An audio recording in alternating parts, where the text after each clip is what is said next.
بسم اللہ الرحمن الرحیم۔ السلام علیکم ناظرین، ریڈ زون سے میں ہوں علی رضا الوی اور میرے ساتھ موجود ہیں جناب مظہر برلاس۔ السلام علیکم خواتین و حضرات، آپ کو سلام۔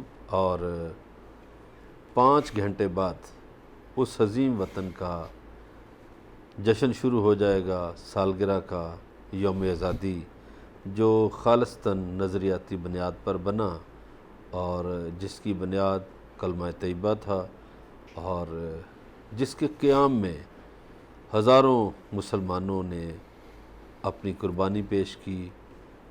ان کا پاک لہو اس دھرتی کے قیام میں شامل ہے۔ اسی لیے ہم سارا سال ہر روز آپ کے سامنے دعا کرتے ہیں کہ اللہ تعالی ہمارے اس عظیم وطن کو سلامت رکھنا، اس لیے کہ یہ مسلمان امت کا واحد ملک ہے جو خالصتاً نظریاتی بنیاد پر بنا۔ اس نظریاتی ریاست کا تحفظ کیجیے۔ آپ سب کو ہماری طرف سے، میری طرف سے اور علی رضا الوی صاحب کی طرف سے اور ہماری پوری ٹیم کی طرف سے آنے والی جو سالگرہ ہے پاکستان کی، جو جشن آزادی ہے، وہ مبارک ہو۔ ہم میں سے کوئی ایسا نہیں جو یہ کہے کہ ہم 14 اگست کو جشن آزادی نہیں منائیں گے۔ جو یہ بات کہتے ہیں ان کے آباء و اجداد بھی پاکستان کے مخالف تھے، وہ اب بھی پاکستان کے خلاف سازشوں میں لگے رہتے ہیں۔ الحمدللہ ہمارے آباء و اجداد بھی اس ملک کے حامی تھے، ہم بھی حامی ہیں، ہماری اولادیں بھی اس ملک کی حامی ہوں گی، ہماری جانیں اس ملک پر قربان۔ علی رضا الوی صاحب، کیا خبریں ہیں؟ جی بالکل ناظرین، آپ کو جشن آزادی مبارک ہو۔ 74واں یوم آزادی جو بالکل ابھی کچھ ہی گھنٹوں بعد آنے کو ہے، آپ کو بہت بہت مبارک۔ بالکل جی، یہ ملک ہمارا ہے، یہ ملک ہمارے لیے ہے، یہ ملک ہمارے آباء و اجداد کی قربانیوں سے بنا ہے، ہماری نسلوں کی قربانیوں سے بنا ہے۔ ہمارے باپ دادا پردادا کئی سینکڑوں نسلوں سے اسی سرزمین میں اور اسی مٹی میں دفن ہوئے ہیں، اور اللہ ہمیں بھی اسی مٹی میں دفن ہونے اور ہماری اولادوں کو بھی اسی مٹی میں دفن ہونے کے لیے اس وطن کی مقدس سرزمین عطا فرمائے۔ کہتے ہیں کہ موت حق ہے اور قبر جو ہے اس میں شک ہے، اس لیے یہ بات کی گئی ہے۔ اور یہ وطن سے محبت کا تقاضا یہ ہے کہ یہ بات بالکل اچھے طریقے سے ہمارے ذہن نشین ہونی چاہیے کہ پاکستان ہے تو ہم ہیں۔ اور جو لوگ آج D G I S P R صاحب نے پریس بریفنگ میں بہت اچھی ایک بات کی، انہوں نے کہا کہ آزادی کی قیمت کشمیریوں سے پوچھئے کہ جو 1 سال سے پنجرے میں بند ہیں کہ آزادی کیا ہوتی ہے۔ اس لیے ہمیں اس آزادی کی قدر کرنی چاہیے۔ اور ہمارے پیغمبر اسلام صلی اللہ علیہ وسلم کا بھی ارشاد بابرکات ہے، خاتم النبیین صلی اللہ علیہ وسلم نے فرمایا کہ وطن سے محبت نصف ایمان ہے۔ اس لیے وطن سے محبت کیجئے، اور وطن سے محبت کا تقاضا یہ ہے کہ اپنے حقوق و فرائض کا پورا یقین کیجئے، اس کے اوپر پورا احترام کیجئے، اور جو ذمہ داریاں ان کو اچھے طریقے سے ادا کیجئے۔ اور جو بھی ہے، ایک صفائی کرنے والے خاکروب سے لے کر ایک صدر اور وزیر اعظم تک، ہر شخص اپنے حصے کا کردار ادا کرتا ہے پاکستان کی تعمیر کے لیے، اور ہر کسی کو اپنی تعمیر کا کردار ادا کرنا چاہیے۔ اور جو لوگ تخریب کا کام کرتے ہیں ان سے بچنا چاہیے، ان کو دشمنوں کو بے نقاب کرنا چاہیے، اور وطن دشمنوں سے نفرت کرنی چاہیے، اور وطن کی خدمت کرنے والوں سے محبت کرنی چاہیے۔ آج ہمارا ایک اہم موضوع یہی ہوگا۔ پھر ہمارا ایک اور اہم موضوع یہ ہوگا کہ آج BRT منصوبے کا افتتاح ہو گیا ہے۔ وزیراعظم عمران خان کہتے ہیں کہ مجھے بھی اس منصوبے پر کچھ تحفظات تھے، لیکن پرویز خٹک جو ہیں وہ اس کے اوپر بہت زیادہ مطمئن تھے۔ کہتے ہیں میں غلط ثابت ہو گیا، پرویز خٹک ٹھیک ثابت ہو گئے۔ اس حوالے سے بھی بات کریں گے۔ پھر ایک اور بڑا اہم آج کام ہوا ہے ناظرین، بڑا خوبصورت کام پاکستان میں، یہ یقیناً میں نہیں سمجھتا کہ کوئی ایسا سوچا جا سکتا تھا کہ یہ ویلفیئر سٹیٹس ایسا کام کرتی ہیں۔ اس پہ ثانیہ نشتر بالکل خراج تحسین کے مستحق ہے، اور وزیراعظم کا وی این بھی خراج تحسین کا مستحق ہے کہ پاکستان میں بچوں کو 6 ماہی بنیادوں پر، جو بچیاں ہیں ہماری بیٹیاں ہیں، انہیں 2000 روپیہ اور بچوں کو 1500 روپیہ دیا جائے گا۔ اور یہ بلا شبہ ایک بہت اچھی خبر ہے مظہر برلاس صاحب۔ لیکن BRT منصوبے سے بات شروع کرتے ہیں کہ آج BRT منصوبہ ہو گیا، اور ماشاءاللہ بڑے دنوں کے بعد گلی میں آج چاند نکلا۔ آزادی کی بات نہیں کرنی؟ میرا خیال ہے یوم آزادی ہم درمیان والے سلاٹ میں کریں گے، کیونکہ اس میں ہمارے پاس ٹائم زیادہ ہوتا ہے۔ بالکل ٹھیک ہے۔ دیکھیے، ایک تو BRT کا جو منصوبہ ہے مکمل ہونے پر خیبر پختونخوا کے عوام کو مبارک ہو، اور تحریک انصاف کو بھی مبارک ہو۔ انہوں نے بڑی باتیں سنی، اب اگر ہم اس کا موازنہ کریں اس منصوبے کا تو یہ منصوبہ میٹرو سے 1000 درجے بہتر ہے. ٹھیک ہے. کیسے؟ کیسے؟ میٹرو پہ سبسڈائز ہوتا تھا سارا کام. وہ سرگودا کا بجٹ کاٹ کے، سائیوال کا بجٹ کاٹ کے، مظفر گڑھ کا، بھکر کا، میاں والی کا، فیصل آباد کا، گجرانوالہ، سیالکوٹ، نارووال کا بجٹ کاٹ کے، گجرات کا بجٹ کاٹ کے لاہور کا پیٹ پورا کیا جاتا تھا. ٹھیک ہو گیا. اور اس پہ اخراجات اٹھتے تھے. ٹھیک ہو گیا. کرایہ بھی اس کا مہنگا. اب یہ جو بسیں ہیں یہ کریڈٹ دینا چاہیے میں سمجھتا ہوں پرویز خٹک کو بھی، اور وہ چونکہ اس وقت وزیر اعلیٰ تھے جب یہ منصوبہ شروع ہوا، اور عمران خان کو بھی. یہ بسیں ہیں ہائیبرڈ الیکٹرک بسیں ہیں. اس میں چارجنگ ہوا کرے گی. اس میں کسی کا کوئی پیسہ نہیں خرچ ہوگا. اچھا. یعنی وہ جو ڈالا جاتا تھا نا پنجاب کے خزانے سے، وہ خیبر پختونخوا کے خزانے سے کچھ نہیں ڈالا جائے گا. اچھا، کمال کر دیا جی آپ نے. اور ان بسوں کا آپ دیکھیں کہ سٹاپ سو سٹاپ 5 روپے اضافہ کیا گیا کرائے گا. 10 سے کرایہ 10 روپے سے لے کے 50 تک. سفر مکمل ہوگا تو 50 روپے ایک وہ اس طرح بڑھتا چلا جائے گا. پورے روٹ کا 27 کلومیٹر کا روٹ ہے. ٹھیک ہے. اگر آپ نے یعنی 10 روپے سے شروع ہے، اگلے سٹاپ پہ جانا ہے تو آپ 5 روپے اور دیں گے. اس طرح 5 اضافہ ہے. ایسے ہی. اور بڑا پاپولر ہوا ہے. 3 دنوں میں 80,000 کارڈ تقسیم کیے گئے ہیں. اور یہ بسیں بہت شاندار ہیں. پھر یہ منصوبہ آپ کی لاہور میٹرو تو ایک ہی روٹ کور کرتی ہے نا. بی آر ٹی نے پورے شہر کو کور کیا ہے. اچھا. پشاور کو. یس. اور 3 کلومیٹر زیر زمین ہے. زیر زمین بھی ہے 3 کلومیٹر. واہ جی واہ. اور بسیں بہت خوبصورت ہیں. اور بسوں میں کیا خیال رکھا، جدید دور کا خیال بھی رکھا گیا ہے. اچھا، وہ کیا؟ آپ کا مثلا آپ کا موبائل فون ہے، اس کی چارجنگ بس میں موجود ہے. واہ جی واہ. آپ نے کام کرنا ہے آفس کا، وائی فائی موجود ہے. کمال کر دی. بس میں وائی فائی بھی موجود ہے. بس میں آپ کا جس قسم کا بھی موبائل ہے اس کی چارجنگ کی سہولت بھی موجود ہے. خواتین کے لیے علیحدہ انتظام ہے اور سستا بھی ہے. اور یہ ملکی یا صوبائی خزانے پر بوجھ نہیں ہے. سب سے جو خوبصورت بات یہ ہے ٹھیک ہو گیا کہ یہ جو پنجاب میں ہم نے میٹرو کا منصوبوں کی جو شروعات ہوئی تو وہ پنجاب کے خزانے پر بوجھ تھا. اچھا. یعنی 2 ارب روپیہ ڈالنا پڑتا تھا. اب نہیں ڈالنا پڑے گا. وہاں نہیں، ادھر تو ڈالنا پڑتا ہے پنجاب میں. نہیں، کے پی میں نہیں ڈالنا پڑے گا. انہوں نے اس لیے نہیں ڈالنا پڑے گا کہ شاید 22 ارب پہلے ہی ڈال دیے. نہیں، ہاں، یہ بسیں الیکٹرک 41 ارب روپے کا پروجیکٹ تھا جو 71 ارب روپے میں کمپلیٹ ہوا. 22 ارب روپے پہلے ہی ڈال دیے گئے. اس پہ تحقیقات ہوں گی. اچھا، اس میں یہ منصوبے جو تعطل کا شکار ہوتے ہیں نا، اس میں پیسے بڑھتے جاتے ہیں. جی جی. یہ باتیں تحقیقات میں سامنے آ جائیں گی. ٹھیک ہے. منصوبہ اس لیے شاندار ہے کہ اس پہ یہ جو اخراجات ہیں نا اضافی وہ نہیں ہوتے. یہ شاید پاکستان میں پہلی دفعہ الیکٹرک بسیں متعارف ہو رہی ہیں.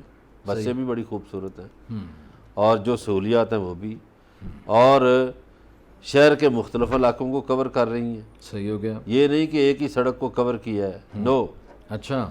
اور جو خالصتاً شہر کا ہے نا گنجان آباد علاقہ، اس کو بھی یہ بسیں ٹچ کر رہی ہیں. اور یہ میں سمجھتا ہوں کہ کے پی کی تاریخ میں ایک یادگار منصوبہ ہے جسے مدتوں یاد رکھا جائے گا.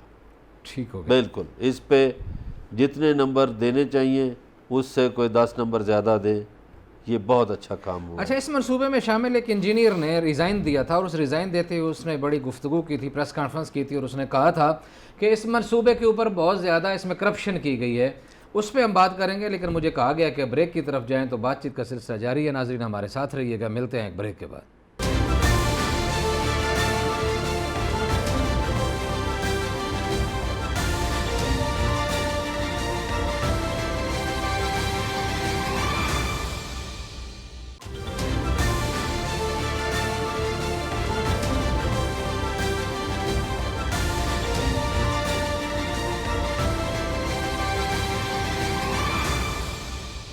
ویلکم بیک ناظرین. بریک پہ جانے سے پہلے BRT منصوبے کی بات ہو رہی تھی اور ایک ایسے انجینئر کی بات ہو رہی تھی جس نے بہت ساری کرپشن کے الزامات لگائے تھے. مظہر برلا صاحب سے اس کا جواب پوچھتے ہیں اور اگلے سوال کی طرف بڑھتے ہیں. اچھا حضور، آپ کو پتہ ہے کہ میں تو کرپشن کے ہمیشہ خلاف ہوں. تو اس منصوبے میں اگر کہیں کرپشن ہوئی ہے تو بالکل اس کی تحقیقات ہونی چاہیے. جہاں تک منصوبے کا تعلق ہے، منصوبہ A1 ہے، باقی تحقیقات بالکل ہونی چاہیے. جہاں کہیں کرپشن ہوئی ہے اس کو سزا ملنی چاہیے. ہم تو کرپشن کے خلاف ہیں ہمیشہ، جس نے بھی کیا بالکل جس نے کیا جی اس کو پکڑا جانا چاہیے. لیکن ایک بڑا اچھا کام ہوا آج. شاباش ثانیہ نشتر. نہیں، ثانیہ نشتر کو تو شاباش دیں، عمران خان کو بھی شاباش دیں. اس کا وین ہے، ہی از اے لیڈر. دیکھیے پاکستان میں یہ کام کبھی نہیں ہوا تھا کہ کسی بچے کو بچی کو اسٹیٹ پیسے دے. ہاں ہاں بالکل ٹھیک ہے، کیا بات ہے. اور یہ پہلی دفعہ ہو رہا ہے. اس سے پہلے اس ملک میں یہ کام نہیں ہوا تھا. یہ بنیادی طور پر ایک سٹرننگ ایک ٹرم ہے جو غذائی قلت کے حوالے سے بچوں میں ان کے نشو و نما کو روکتی ہے. اس کے لیے جو بچے خاص طور پر سٹرننگ کا شکار ہیں، جن کی نشو و نما میں پرابلمز ہو رہی ہیں، بنیادی طور پر یہ ان کے لیے پروجیکٹ ہے. اب ارشاد فرمائیے. ظاہر ہے پاکستان کی جی دیکھیے زیادہ آبادی غریب لوگوں پر مشتمل ہے، ان کے بچوں کے لیے ہے یہ. آپ دیکھیے کہ آج BRT کے افتتاح سے پہلے وزیر اعظم ضلع خیبر میں گئے، وہاں انہوں نے پودا بھی لگایا، ایک بچے کو پولیو کے قطرے بھی پلائے، اور وہاں پہ ثانیہ نشتر نے ان کو یہ بریفنگ دی کہ اس طرح یہ ہم پروگرام شروع کر رہے ہیں کہ اس ملک کی ہر بچی جو افورڈ نہیں بھی کرتی اس کو بھی ہم اتنے پیسے سمائی دیں گے اور بچے کو بھی دیں گے، یعنی بچے بچی دونوں. تو میرا خیال ہے کہ یہ ایسا منصوبہ علی رضا علوی صاحب اس پہ تو تنقید اس لیے نہیں کرنی چاہیے کہ یہ نسل سنوارنے والی سرکار. میں تو تعریفیں کر رہا ہوں، آپ نے کبھی مجھے اتنا خوش دیکھا ہے جتنا میں اس منصوبے یہ مطلب نسل سنوارنے. اور ایک اور باریک جو کام ہے اس پہ توجہ آپ کے دلاتے ہوں نا، مجھے اس کا بڑا مزہ آیا کہ بیٹیوں کے لیے 2000 رکھے ہیں، بیٹوں کے لیے 1500 رکھے. ہمیشہ بیٹیوں بیچاریوں کا استحصال ہوتا تھا، تو اس میں یہ بھی بڑا خوبصورت ہے. یہ خوبصورت ہے. اور دوسرا ہاں جی یہ ایک نسل سنوارنے والی. یہ دیکھیے جو ہم کسی کی سیاسی حمایت تو نہیں کر سکتے، لیکن ایک قول ہم پڑھتے تھے کہ جو سیاستدان ہوتا ہے وہ اگلے الیکشن کی سوچتا ہے، لیکن جو لیڈر ہوتا ہے وہ نسلوں کی سوچتا ہے. یہ ہمارا فیوچر ہے، یہ بچے ہماری نسل ہے. کوئی شک. اگر بچے صحت مند خوشحال ہوں گے تو اگلی نسل خوشحال ہوگی، صحت مند ہوگی، اور ہمارا ملک صحت مند اور خوشحال ہوگا. بالکل صحیح ہے جی. یہ 3 سالہ نشو و نما پروگرام ہے جس میں 8 ارب 52 کروڑ روپے کا بجٹ رکھا گیا ہے اور مستحقین کو اس سے فائدہ ہوگا. ابتدائی طور پر یہ 33 احساس نشو و نما مراکز قائم کیے گئے ہیں اور 9 اضلاع میں 33 جو یہ نشو و نما مراکز ہیں وہ علوی صاحب یہ فوری پتہ طور کن بچوں کے لیے. ہاں جی باخدا میں ایسے بچوں کو جانتا ہوں اس ملک کے جو سارا سال پھل نہیں جنہیں نصیب ہوتا. ایسے ہی ہے. ایسے بچے بچیاں بھی ہیں جنہیں سارا سال گوشت نصیب نہیں ہوتا. ایسے ہی ہے. تو ان کی نشو و نما میں کمی رہ جاتی ہے. کوئی شک نہیں. اور ان کے لیے یہ 3 مہینے کے بعد 2000 یا 1500 روپیہ بھی برلاس صاحب بہت اماؤنٹ ہے. میں خود اس کرب کو سمجھ سکتا ہوں. ایسے بچوں سے ہم ملتے ہیں، بہت ہے. ظاہر ہے کہ ہم اگر کسی کی 2 بچیاں ہیں اس کو 4000 روپیہ مل جائے گا. 4000 میں وہ بچیاں دودھ پی لیں گی، کوئی پھل کھا لیں گی، کوئی گوشت کھا لیں گی. بالکل ٹھیک ہے. بالکل صحیح ہے جی. ابھی اگلے یوم آزادی کے موقع پہ آپ کو پتہ ہے جناب کہ ہمارے ہاں لال حویلی میں بھی ایک پروگرام ہوا کرتا تھا. شیخ رشید صاحب پروگرام کیا کرتے تھے، چراغاں کیا کرتے تھے اور بہت زیادہ تقریب. شیخ رشید صاحب نے ایک بیان دیا، ویڈیو بیان جاری کیا. انہوں نے کہا ہے کہ میں خود کووڈ-19 سے گزرا ہوں اور کووڈ-19 سے میں گزرا ہوں، اس وجہ سے میں وہ ابھی فی الحال آج کی رات کا یہ پروگرام جو ہے وہ مؤخر کر رہا ہوں، اگلے سال پھر کریں گے، لیکن جشن آزادی کو محبتوں سے، احترام سے، عقیدت سے ہی منایا جائے. دیکھیے شیخ رشید صاحب ایک عرصے سے، ایک تو شیخ رشید احمد جو ہیں میں تو انہیں بہت اچھا سیاستدان سمجھتا ہوں. عوامی سیاستدان ہے، کسی جاگیردار کا بچہ نہیں، کسی نوابزادے کا بچہ نہیں، کوئی یہ نہیں کہ میں کو بڑی کسی برادری کا لیبل لگا کر آ جاؤں. شیخ رشید صاحب نے اس حوالے سے جو بات کی سنا دیں. ٹھیک ہے، سنا دیں. بالکل سنائیں. کیا کہتے ہیں اور شیخ رشید واحد سیاستدان ہے جو پاکستان قیام پاکستان کا جو ابتدائی ہوتا ہے نا ابتدائیے میں جشن مناتا ہے۔ ابتدائیے میں رات کو 12 بجے۔ جی شیخ رشید صاحب نے کیا کہا، سنائیے۔ پاکستان کی 73ویں یوم آزادی پر ساری قوم کو مبارکباد دیتا ہوں۔ لال حویلی میں آج کی رات جشن منایا کرتے تھے اور آتش بازی کیا کرتے تھے۔ میں خود اس وائرس سے میں مبتلا رہا ہوں اور اس کرونا وائرس کی وجہ سے میں یہ سمجھتا ہوں یہ کتنی ضرورت ہے کہ ہم اپنے آپ میں احتیاط کریں۔ اس لیے ہم نے فیصلہ کیا ہے کہ آج ہم نہ جلسہ کریں گے نہ آتش بازی کریں گے۔ جی ذمہ داری کا بھی احساس ہے کہ آتش بازی اور جلسہ نہیں کریں گے، کیونکہ وہ کہتے ہیں میں اس کرب سے گزروں۔ ایک اور انہوں نے بڑی بات ان کا، جو اس سے بچے ہوئے ہو نا، آپ کو احساس نہیں کہ خدا نے آپ پر کتنا کرم کیا ہے کہ آپ لوگ کووڈ-19 سے بچے ہوئے ہو، کہ میں نے بھگتا ہے اس لیے مجھے پتہ ہے۔ یوم آزادی سے چند روز پہلے دیکھو شیخ رشید کو آپ اچھا کہیں برا کہیں، اس نے راول پنڈی میں بہت کالجز بنائے، اور آپ نے بچیوں کی بات کی، بچیوں کے بہت ادارے شیخ رشید احمد نے بنائے، بیٹیوں کے لیے بڑا کام کیا، خواتین یونیورسٹی بھی بنائی۔ ایسے ہی اب آپ دیکھیں کہ ML1 جو ہے اس کی منظوری ہو گئی ہے، 1.5 لاکھ نوکریاں بھی آ رہی ہیں، ریلوے ہمارا جو ٹریک تھا وہ ٹھیک ہو جائے گا۔ ایسے ہی ہے۔ ایک اور وہ جو شیخ رشید احمد کا پروجیکٹ ہے نا، وہ بھی شروع ہونے والا ہے، جو وہ نالا لئی کے ارد گرد چاہتے ہیں، لئی ایکسپریس وے، تاکہ پنڈی کے باسیوں کے لیے ایک ایسی سڑک بن جائے کہ شہر کی کو سہولت مل جائے، ایسے ہی شہریوں کے لیے زندگی آسان ہو جائے۔ بالکل صحیح ہے۔ تو میرا خیال ہے کہ جتنے کام راول پنڈی شہر میں شیخ رشید احمد نے کیے ہیں، کسی نے نہیں کیے۔ بالکل صحیح ہے، پنڈی میں تو کوئی شک پنڈی نہیں ہے۔ کا ایک کسی سیاستدان نے جی جی جب سے پاکستان بنا آج تک، ہاں جی، راول پنڈی کے کسی سیاستدان نے اتنے کام نہیں کیے جتنے شیخ رشید یہاں احمد تو نے لوگ کیے۔ روٹیاں بھی کھا گئے، تندور بھی کھا گئے، میٹرو میں بھی پتہ نہیں موجے کیا مار گئے، اور پتہ نہیں کیا کیا کھا گئے۔ اور یہ بہرحال شیخ رشید صاحب نے جو کام کیے ہیں وہ نظر آتے ہیں، اور انہوں نے بھی اگلی نسل کے لیے بہت اچھے کام کیے۔ ان کے کالجز، ان کی یونیورسٹیاں جو ہیں وہ یقینی طور پر پنڈی میں آنے والے اور رہنے والے لوگ اس سے استفادہ کرتے ہیں۔ بات چیت کا سلسلہ جاری، ہمارے ساتھ رہیے گا، ملتے ہیں ایک بریک کے بعد۔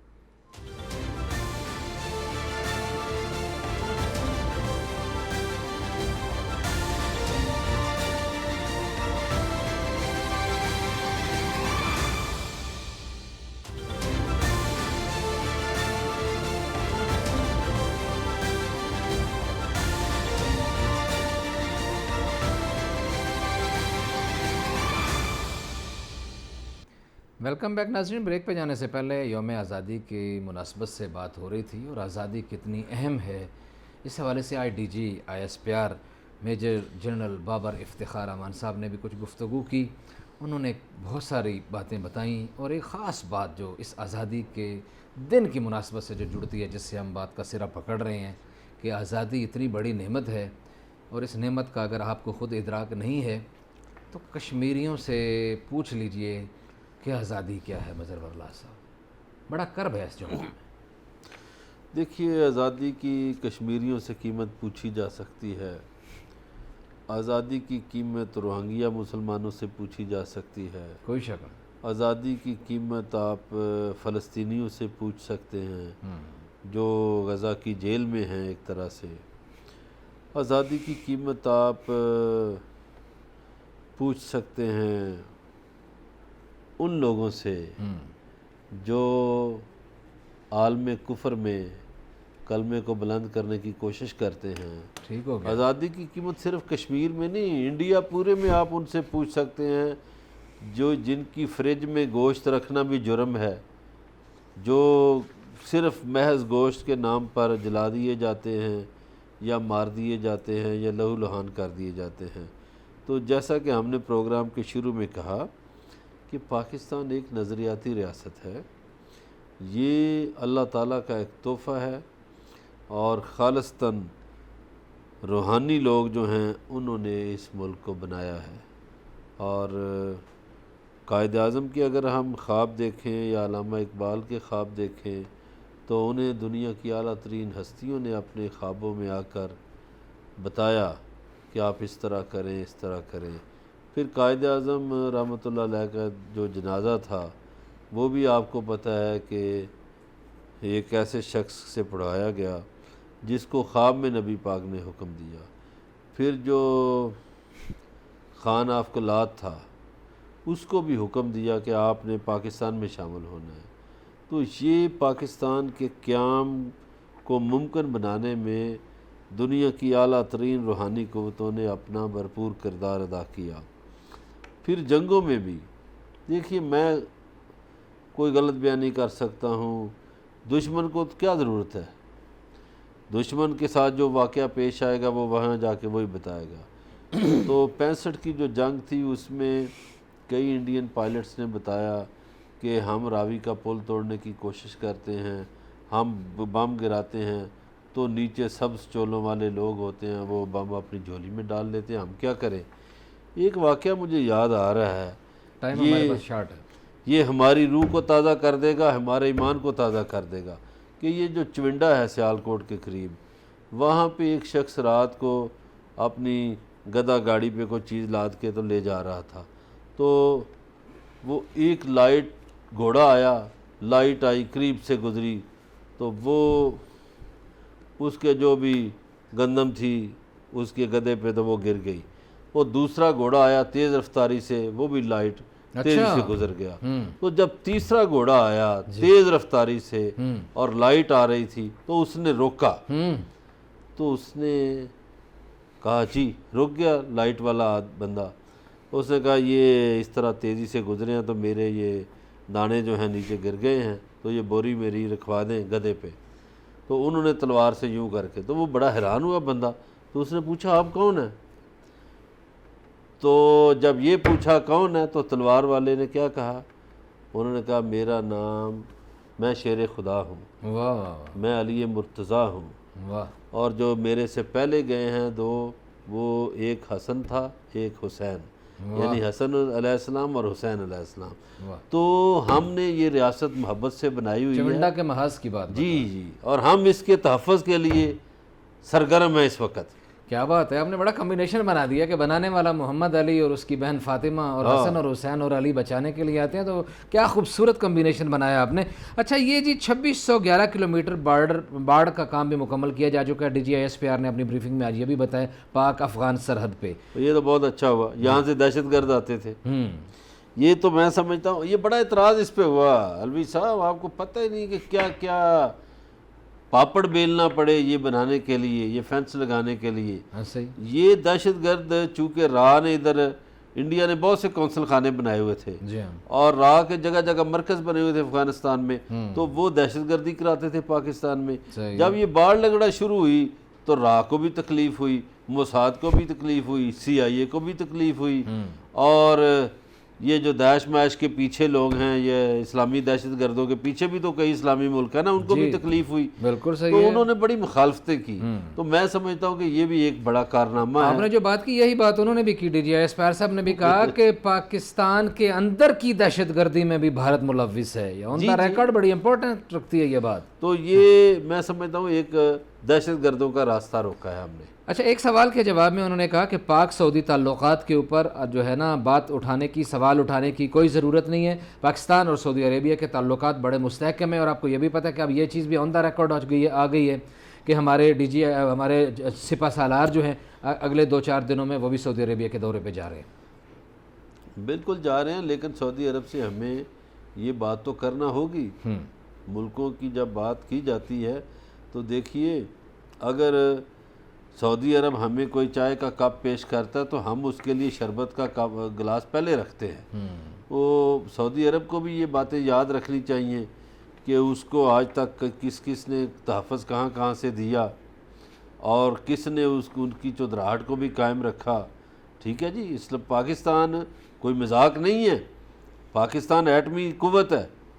تو سعودی عرب والے تو دیکھیے 1980 میں جب خانہ کعبہ پہ آگے تھے دہشت گرد، قابض ہو گئے تھے ایک طرح سے، تو ان سے تو وہ چھڑوایا نہیں جا رہا تھا، تو وہ تو پاکستانی کمانڈرز نے کام کیا۔ ابھی بھی محمد بن سلمان کو ان کی جو 40 رکنی بزرگوں کی کونسل ہے اس نے تسلیم نہیں کیا ہوا، اور وہ یہ چاہتا ہے کہ اپنے ابا جی کے انتقال سے پہلے اس کی وہ انڈورسمنٹ ہو جائے۔ اچھا، پھر یہ جو سارا یمن بارڈر ہے، یہ پاکستانی فوج ادھر تحفظ دیتی ہے ان کو، ایسے تو پاکستان نے تو ان کو سکھایا ہے، ان کی ٹریننگ کی ہے۔ آج ان کے پاس پیسہ آ گیا، 1960 کے بعد آیا نا پیسہ، ایسے اس سے پہلے تو ان کے پاس پیسہ نہیں تھا۔ اس دن بھی میں نے بات کی تھی کہ جو خانہ کعبہ کا غلاف تھا وہ بھی دلی سے تیار ہو کے جاتا تھا، نظام الدین اولیاء سے. تو یہ ان کو یاد رکھنا چاہیے کہ آج ان کے پاس اگر پیسہ آ گیا ہے تو انہیں جو ماضی میں احسانات ہیں پاکستان کے وہ یاد رکھنے چاہیے. میں تازہ ترین احسان کی بات کر دیتا ہوں کہ ڈیوس کانفرنس میں محمد بن سلمان کے پاس کوئی سربراہ مملکت اسے سلام دینے کے لیے تیار نہیں تھا، وہ اکیلا تھا. تو عمران خان صاحب نے اس کو شیلٹر دیا. عمران خان دورہ سعودی عربیہ پہ گئے اور ان کی ریکویسٹ پہ گئے اور پھر وہ پاکستان کے دورے پہ آئے تاکہ کچھ ان کی ایک ایکسیپٹنس پیدا ہو جائے اور ان کی ایک اہمیت میں اضافہ ہو. اور اس موقع پہ کچھ جو اعلانات کیے گئے وہ یہ کیے گئے. تو پاکستان نے تو ابھی بھی کندھا دیا، عمران خان کی موجودہ حکومت نے بھی کندھا دیا سعودی عربیہ کو. آپ مجھے یہ بتائیں بطور مسلمان ملک، یار آپ کو ترکی سے کیا تکلیف ہے؟ ترکی انڈیا سے تو بہتر ہے. ایسے ہی ہے. آپ کو ایران سے کیا تکلیف ہے؟ ایران جو ہے انڈیا سے تو بہتر ہے، مسلمان ملک ہے. آپ کو ملیشیا سے کیا تکلیف ہے؟ ملیشیا مسلمان ملک ہے. انڈیا سے تو یہ سارے ملک بہتر ہے. تو بجائے اس کے کہ آپ امت کو ایک بنانے کی کوشش کریں، آپ جتنے بھی اسلامی ممالک ہیں ان کو ایک کرنے کی کوشش کریں، آپ بیچ میں سے دراڑیں ڈالتے ہیں. دراڑیں ڈالنے والا کام تو بند ہونا چاہیے. یہ سعودی عرب کو بھی سوچنا ہوگا. نہیں، اور حیرت کی بات ہے کہ آپ کے تعلقات مسلم ممالک کی بجائے یا انڈیا کے ساتھ ہیں یا اسرائیل کے ساتھ ہیں یا نیتن یاہو کے ساتھ ہیں. اور یہ جو آپ نے کشمیر کی بات کی، DGISPR نے بات کی، تو کشمیر پہ ظلم انڈیا کر رہا ہے، فلسطین پہ ظلم اسرائیل کر رہا ہے. دونوں سے آپ کے تعلقات ہیں. وہ ہم آپ کو کیسے مان لیں کہ آپ درست ہیں؟ صحیح ہے. آپ کو صحیح ہم کیسے مان لیں؟ صحیح ہے. آپ کے دونوں اقدام غلط ہیں.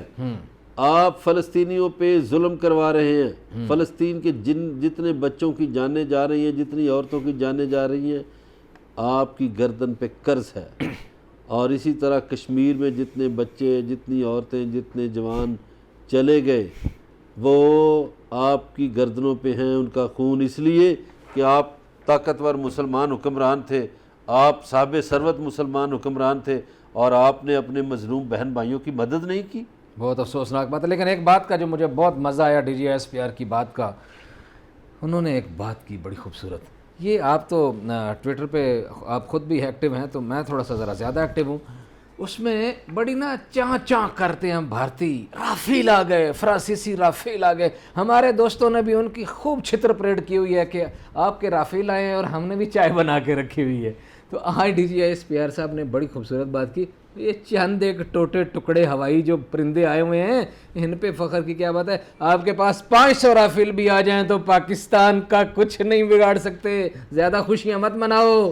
دیکھو ایک جذبہ ہے، جذبہ ایمانی، ہاں وہ بھی تو لڑتا ہے نا. ایسے ہی ابھی پاکستان کے ایسے ہونہار سپوت ہیں جو اپنی جان دیتے ہیں اور ان کے گھر والے فخر محسوس کرتے ہیں جان دینے پہ. تو ہتھیاروں کے پیچھے جذبہ لڑتا ہے. جذبہ تو جس قوم میں جذبہ ہو اسے کوئی شکست نہیں دے سکتا. بالکل صحیح ہے. ان میں تو جذبہ ہے ہی نہیں. انڈیا والوں میں کدھر ہے؟ وہ سمجھتے ہیں کہ اسلحہ لڑے گا. وہ اسلحہ تو بندے ہی چلاتے ہیں نا بھائی. ایسے ہی ہے. تو اس کے لیے دلیری چاہیے، اس کے لیے ایمان چاہیے، جذبہ چاہیے، سچائی چاہیے. وہ نہیں ہے ان کے پاس. ان کے پاس تو جھوٹ ہی جھوٹ ہے. کبھی بالا کوٹ کا جھوٹ، کبھی کوئی جھوٹ، کبھی کوئی جھوٹ. اور پھر جب ہمارے شیر جوان ان کے منہ پہ تابڑ توڑ مکے مارتے ہیں تو پھر پتہ چلتا ہے. اور پھر وہ اپنے ملک میں منہ دکھانے کے قابل بھی نہیں رہتے. اور ہمارا قد جو ہے فخر سے بلند ہوتا ہے جب ہمارے پاک فوج کے ترجمان آ کے ہمیں بتاتے ہیں کہ ہمارے جوانوں نے اپنے ملک کے دفاع کے لیے یہ کر دیا، یہ کر دیا. اور آج پھر انہوں نے کہا کہ ہم محدود وسائل کے باوجود اپنے مادر وطن کی حفاظت کے لیے مکمل طور پر تیار ہیں اور پاکستان کے ایک ایک شہری کا تحفظ اپنا فرض سمجھتے ہیں. اگر ہمارے نگہبان، ہماری سرحدوں کے محافظ اتنے ذمہ دارانہ طور پر ہماری حفاظت اپنا فرض سمجھتے ہیں تو ہمارا بھی فرض یہ ہے کہ اس ملک کو بہتر بنانے کے لیے، اس کی تعمیر نو کے لیے اپنا بھرپور کردار ادا کریں. ناظرین آج اتنا ہی. آپ سے ملاقات ہوگی اگلے پروگرام میں. اپنا خیال رکھیے گا. اللہ نگہبان.